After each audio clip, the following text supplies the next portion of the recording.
Hello, Gravitrons. I'm more gravity. Let's play chess. I'm actually going to be reviewing chess during this session.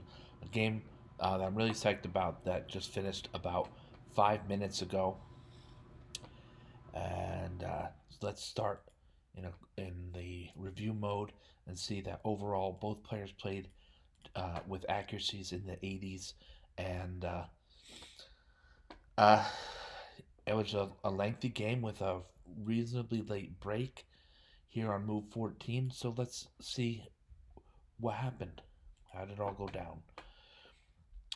So I'm playing black in King's Pawn game, and both sides are pretty much doing some normal development. This is all, I'm sure, been seen before. White places an aggressive knight. I like this move uh, for white. Um, Going to attack pieces in black's camp. Key squares might become more useful or more usable or both in the near future. It's a good move. I played bishop to g4 with the strong pin on the queen. There's a lot going on. There's like a pin on the knight at c6. Uh, Both my opponent and I are playing good, logical, strong chess. So let's keep going. d3 makes a lot of sense here. White pushes pawn to d3 on move 7. The bishop is outside the pawn chain, and that makes a lot of sense because otherwise he'd be hitting into the backs of his own pawns and wouldn't be very effective that way. Although in some situations, having the bishop on e2 helps against this pin that black has put in place. It doesn't have to be the thing to rule your roost, so to say. It doesn't have to be the thing to persuade your move choice, but sometimes the bishop's fine being passive. I like where he is though here. Aggressive square, even in the early going. I wanted to test that move with queen to a5 check. Of course, there are some ways to lose material here. One of them looks like bishop d2 would hit at the queen. She just goes to b5, capturing the light squared bishop. Or does she? Queen b5, then knight c7 check, and it's all over for black, who will lose his queen on b5 in the next move. So that this is queen a5 was less of a test than might otherwise seem. In fact, bishop d2 is probably actually not such a bad move here, to be honest. Let's switch to the analysis view, and I think that the engine might have something to say here. After queen a5 check, yeah, bishop d2 is right among the very top moves at either computer best or arguably computer best. Another one considered was bishop b was pawn to b4. Uh, Knight back to c3 is not bad. It's a good looking move too. Just we white relinquishes this outpost, this wonderful outpost on d5, but this is solid, keeping stray pieces in line, and importantly handles both the check on white's king and the attack on white's bishop. So the smart move by my opponent. Definitely not a bad move, although bishop d2 is worthy of a look, and so is pawn to b4. So we continue, and I had this strange idea that queenside castles would make a lot of sense for me here. It's not. This isn't a textbook play, so to speak. A little bit of an audible. Um, uh, queenside castles is interesting for black.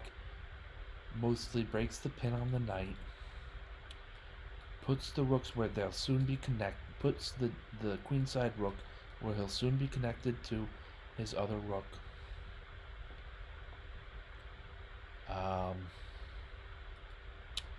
The king's castled.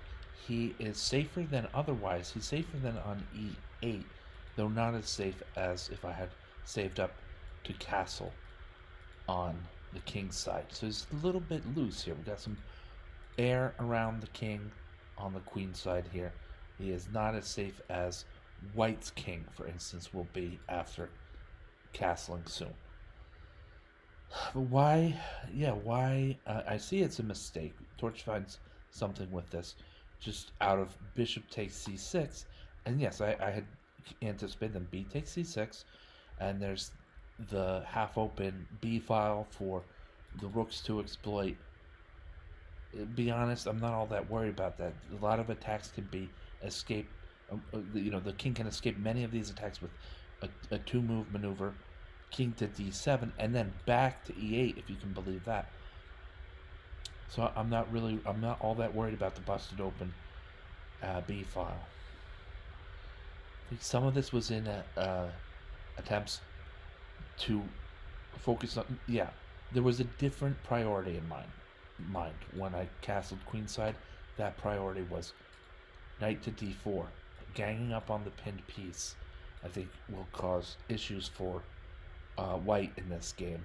So I was expecting that white would still capture on c, and I'd capture back towards the center, keeping white's c3 knight out of the fray. Yeah, and who knows, we might play king to d7, then to d8, and move our rook onto the b file ourselves.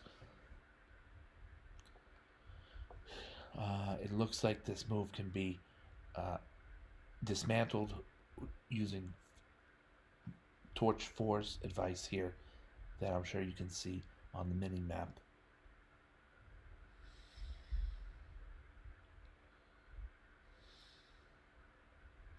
Right, yeah, Torch is into it. King d7. Torch wants this b file. Even king d7 to stay on d7. We develop the knight, but then after king d7 we have these connected rooks, and we can place one on the b file, and things are good. This is all after bishop takes c6, b takes c6, so the b file is half open. All right, and this is as it occurred in the game. We have good control against this knight, excellent control against this knight. He's pinned and to the king, and black has pawns or other pieces controlling other potentially aggressive moves, even against e4, his the knight's own pawn blocking the way. h5. I thought I would get called out on this, frankly. To get called out on this would be h3, putting the question to the bishop, and probably have to move back to e3 or even d7. But white did not call me out and made this sort of preparing move. It looked like white's trying to get a queen on e3 and then move things forward from there. I'm critical of this move. Queen e2 doesn't strike me as a great move, except from black's point of view, where now I'm playing h4, and this one pawn storm, I believe, is going to help completely rile things up. h3 is smart here. Stop the pawn storm finally, and just simply for black, bishop h5. This pin is on and strong. There are definitely attacking possibilities against white's king side.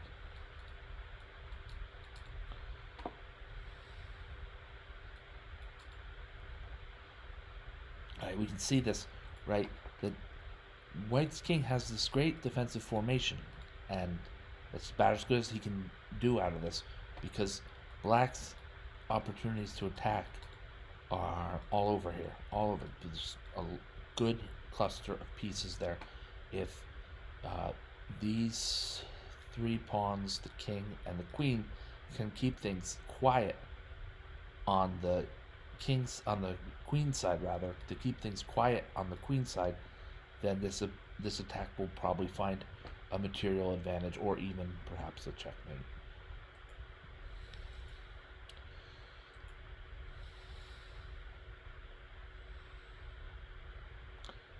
d4 is an error here by white, although, I don't know if you can call it an error. Opens up the diagonal here for white's own queen. I like that. That's smart. um, shows that white's not afraid to maybe lose a pawn in attempts to sort of jostle things open on the king side. In the end, I think maybe the loss of a full pawn there and the point of uh, initiative won as a one tempo against the knight on c3 that might not have been quite worth this one attack on a6. When if queen's going to play queen to a6 check, black has ways to deal with it.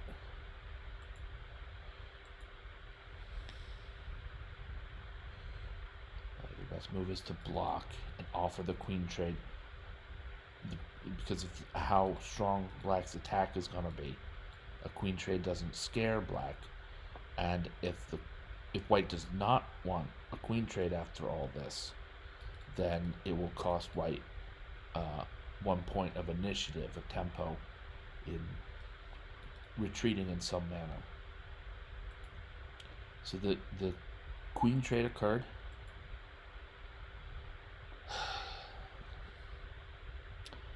Knight to a4 is ambitious because the forward squares are controlled by black pawns, especially because they're pawns. And I'm not all that negative about this move other than that. Look at all these other great things that knight to a4 does. For instance, pawn to b4 is now more realistic and in play for white. There could become a pawn storm against black's king. It might come down to a bit of a race. If I'm not exactly sure if we would want to stack, if white would want to put rooks on the b file and the a file, then perhaps that, or it might be better to put the a rook on the b file. One way or the other, this attack looks like it could gain more momentum than I previously thought. So I figured I better get going. Bishop takes f3. Pawn takes f3. And white has some horribly disrupted pawn structure here. Not only that, but if black can get it in, it's hard to find how to get the knight to the g file without being captured along the way or captured along the way. But if black can do that, then a rook on the g file could be devastating. Knight to f6. Bishop a5. Bishop a5 is not a great move. It's a desperate move, and sometimes that's what's called for an online blitz. Just this one-off attack against the rook at d8. It didn't make or break the game, but black has the idea to go along with his plans for a kingside attack, and that therefore these minor pieces on the queen side become targets for, if you would believe it, black's king to hunt. Not usually that black ventures out into the middle of the board to hunt pieces and still succeed to do so as the position called for it in the first place. So let's see. White gets a little bit of a pawn storm going with a pawn to b4. And then knight to h5. Look, I think black has decided to some extent here, we don't have to be all that crazy about rushing this attack. I have an extra point of material. The king is probably safe, even though it might seem like white has an attack. That's the issue at hand. But aside from that, black's going to play his knight to f5. Alright, now there's no more bishop. The bishop that was on d2 is now on a5 and can't cut back to d2 immediately, which means this rook could come in at some other time. But playing for the long run here, the knight on f4, he's worlds away from being replaced of his outpost. There's a nice outpost here. The pawns that would attack at this knight are either advanced too far, or he's blocking them because they've gone to the f5, whatever it is. There's no g pawn, and the e pawn's advanced beyond being able to attack this knight. It's a very strong outpost on f5 here. Not only that, but under most conditions and most variations, when the knight gets to f4,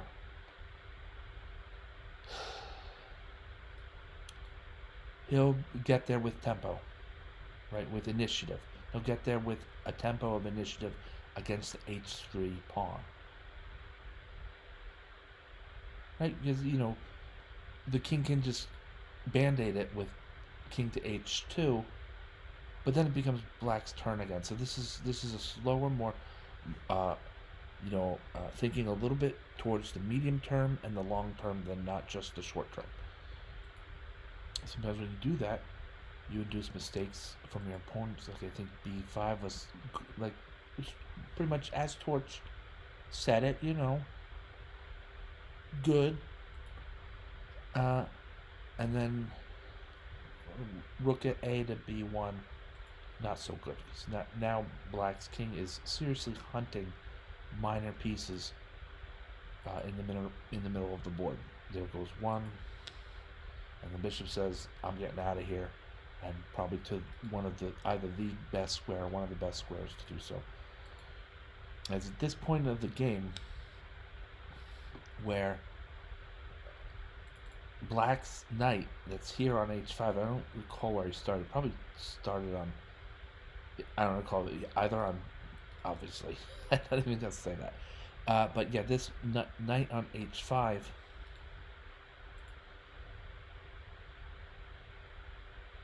he's strong on f4. White might do well to just capture him right off, double my f pawns, and see if I'm able to close down a 5-point material lead. I'm sure I will. But watch this knight. From move to move, we're going to just watch this knight without too much commentary. Check. Captured piece. Fork. Well, sort of a fork. No. Check. Another rook into the fire. Knight takes e4. This knight, I think, is the piece that black moves for like 8 moves in a row.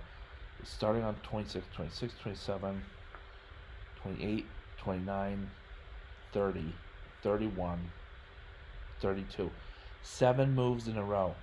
Black chooses to play his knight as the piece to move.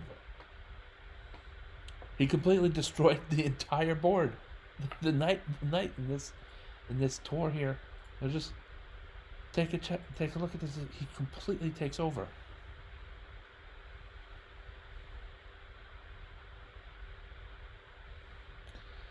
Demonstrating this because this is rare, mostly because this is rare. That reliance on any one piece should last this long and be this effective is rare. Interesting, therefore.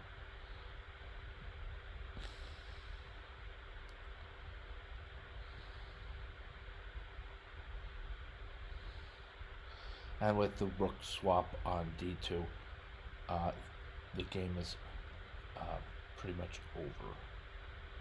Probably have some mates in, like here's mate in 5 that I haven't pursued, but from a practical standpoint, I'm still gonna win this chess game, and that was my goal. So, what a wonderful game! I thought my opponent played strong moves, and with 80% accuracy, no reason for him, her, or no reason for him or her to hang his or her head. And same thing for yours truly. I played a great game, and I'm really glad to have done so. This will be the last. So this next portion will be the last portion of this game, and then I'm going to call it a night in terms of chess. Main thing I have to look out for here is that white must retain moves, legal moves after I queen, or else I've stalemated white, and that can't happen. I don't want that to happen. So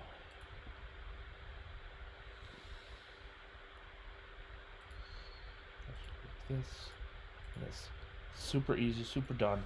Great game. All right. Thank you so much for watching. Thank you, Gravitrons.